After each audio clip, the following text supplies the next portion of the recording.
my friends. So here we are in a new month, and a new month means that we have a new theme. The theme for September is DIY, or do it yourself. This is an acronym that's often used now. You see DIY, it describes home improvement projects or, arts and crafts or stuff like that, but it can go deeper than that, right? DIY can be, an interesting and beautiful way to approach many aspects of our lives. So this month we're going to be talking about, this DIY philosophy, and especially, I'm really interested in the ways in which the era that we're living in right now requires us to do a lot of things ourselves, right? And this month we're also going to be talking about some of the ways in which Unitarian Universalism has, I would argue, an intrinsically DIY quality to it. My first exposure to this idea of DIY came from hanging out in the punk rock world when I was a teenager. And in punk culture, it's a really big deal for everything to be DIY, and it's about making art and music that's not involved with a big record label or a corporation. So you had DIY concerts and DIY albums and zines and all this. And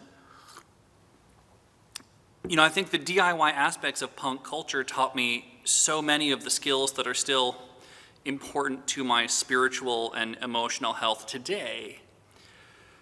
So in honor of the teenage DIY punk ethos that I loved so much, we're going to start this sermon series with an image of me as a teenager and all of my angsty, leather jacket-clad glory, doing what I did a lot of as a teenager, which was walking along the beach. Because I spent a lot of time during my teenage years walking on the beach. Mostly, I would go to this place called Preston Beach, which is right near my house. Preston Beach is on the border of Swampscott, Massachusetts, and Marblehead, Massachusetts, where I grew up. And Preston Beach was never, super great, right? Most beach communities, like the one that I grew up in, have a couple really nice beaches that the tourists go to, those, with their umbrellas and their volleyball and their bikinis.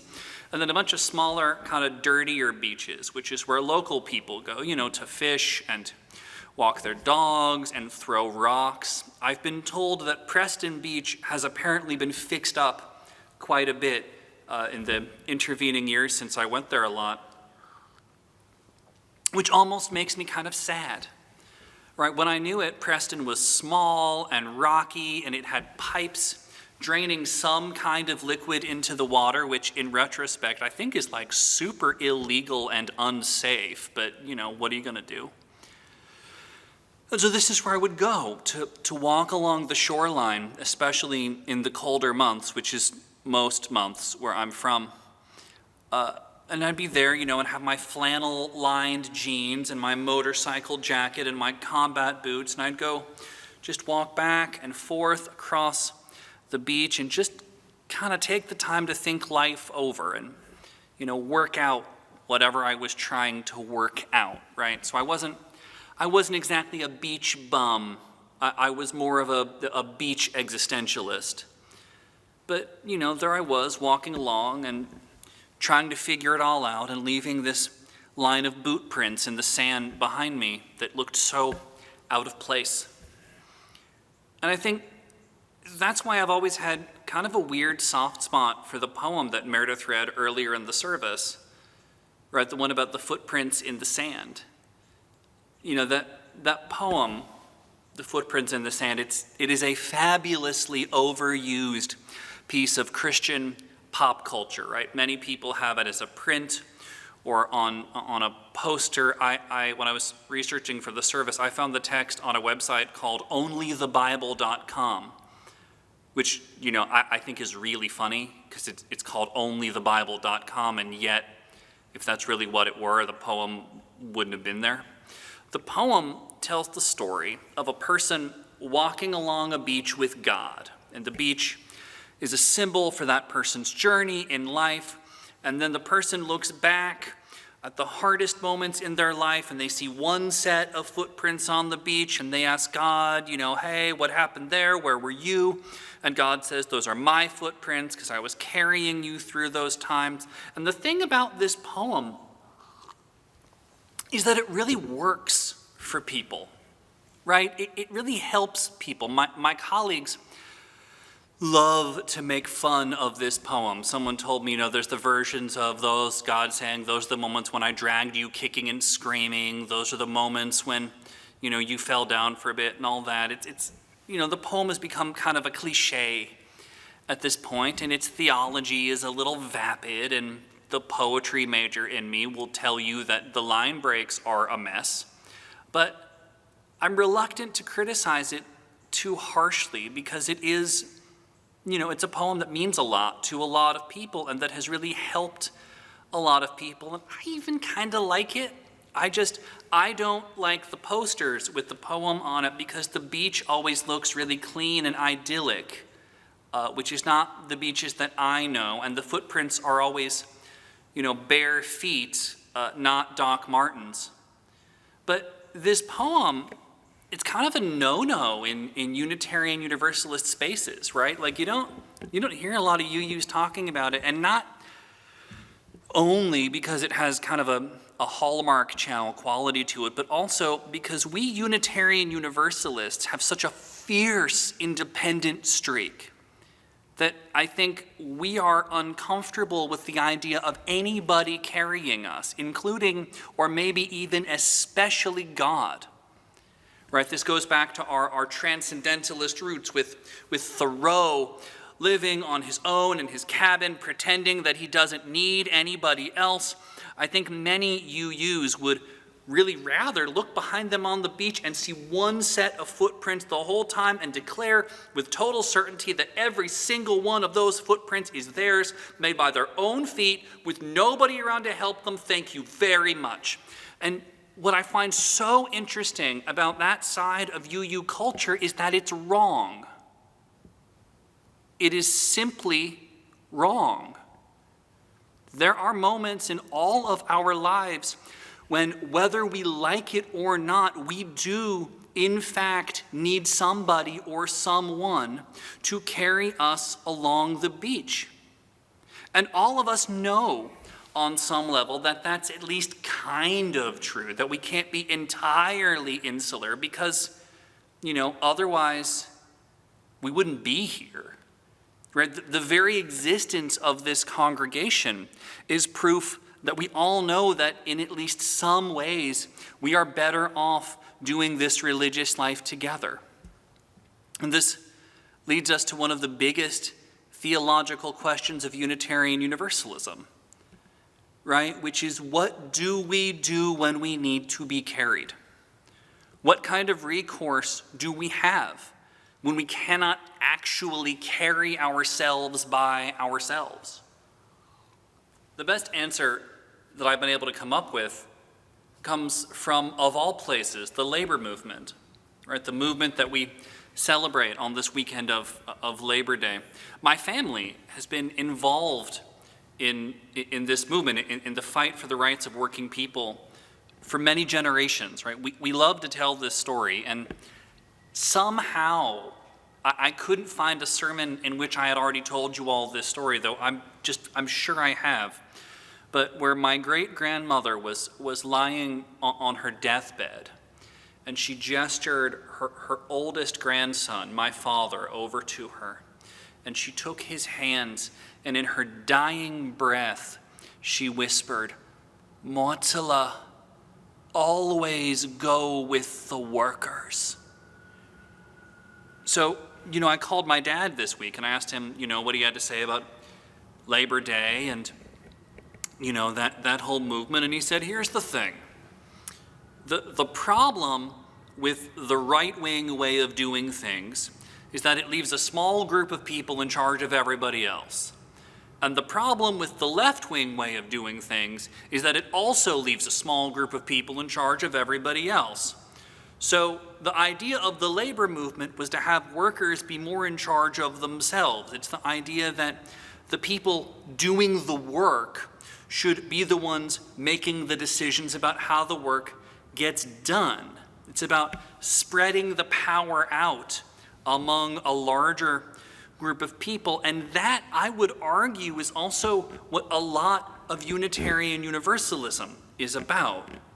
We are a denomination that is organized to have independence for congregations and for individual people, right? We have no pope, we have no bishops, there is no small, distant group of people who get to dictate what we believe or how we navigate life's journeys. I don't even get to do that as your minister.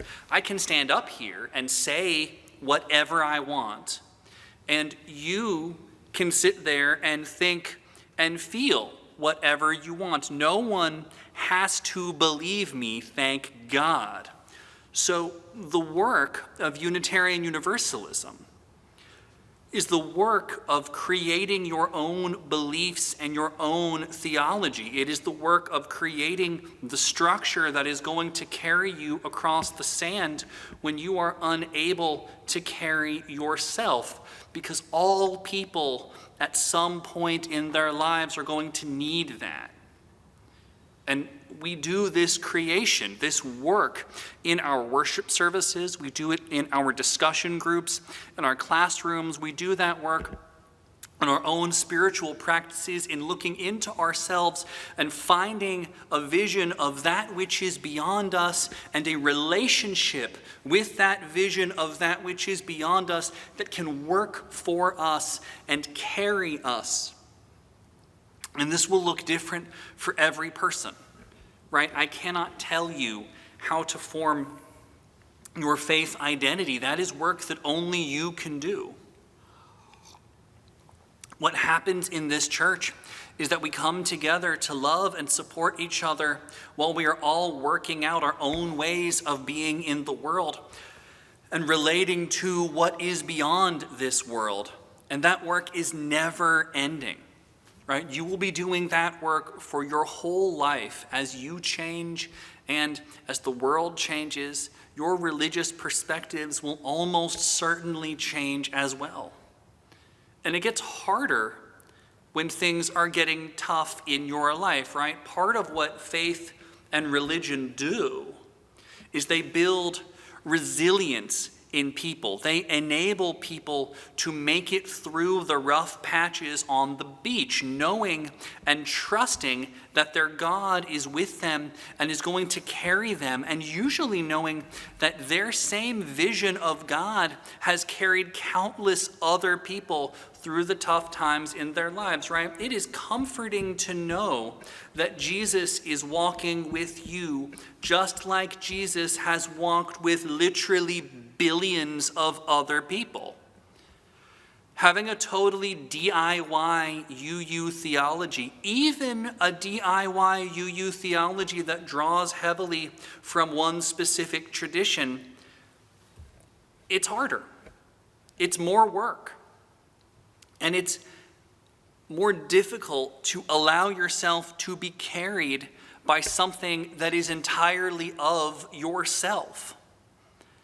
And that is what makes it so important that we do this work together, that we carry each other. In the Unitarian Universalist version of the Footsteps poem, I see the person in the poem walking along the beach and then turning around and seeing not one or two sets of prints behind them, but a multitude of footprints. And they all look different, and they all have different shapes and sizes, and in the hardest moments of their lives, they can see all of the footprints converging on them, merging together and lifting them up and carrying them together through those tough times. You know, I think about being a teenager walking on that beach. And the thing is, I was working out life by myself, but I wasn't really working it out by myself, right? I had a community of people behind me. many of whom were Unitarian Universalists who would listen to me and care for me and advocate for me as I was figuring out whatever I was trying to figure out. And I am blessed to say that I have had so many footprints behind me in my life from so many people, and that I have had the opportunity to leave my footprints on the beaches of a few other people's lives myself. You know, sometimes people ask me why I'm here, right? Like, I preach out of a lot of biblical texts, and so, people ask, if I love preaching out of these texts so much, why not just go be a Christian minister or a Reformed rabbi? And I don't get offended when people ask me that. I don't think they're asking because they want me gone. I just think, sometimes my way of doing things can be confusing to them, and that's fair. My way of doing things is confusing to me as well.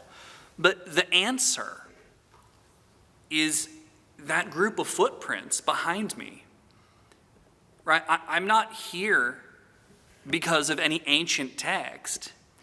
I'm here because of my belief in what people can do for each other. I think that's why a lot of us are here.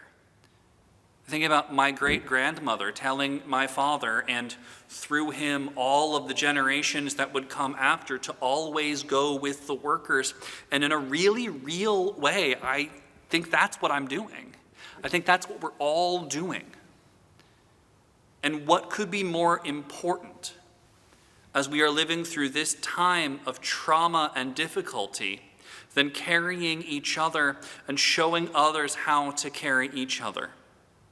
In this moment when our country is beset by a deadly plague of coronavirus and a deadly plague of toxic American individualism, what could possibly be more important than for us to traverse this beach together, carrying and boosting each other as best we can? Right now, so many people in our country and in our world are seeing the foundations of the beliefs that have carried them crumbling away. And so they're having to learn how to carry themselves and the people that they love. And with that happening all around us, what could be more important than letting ourselves be an example? Letting our community be an example of a group of people who has learned to do this work of carrying each other and the people that we love, even as they carry us at the same time. Amen.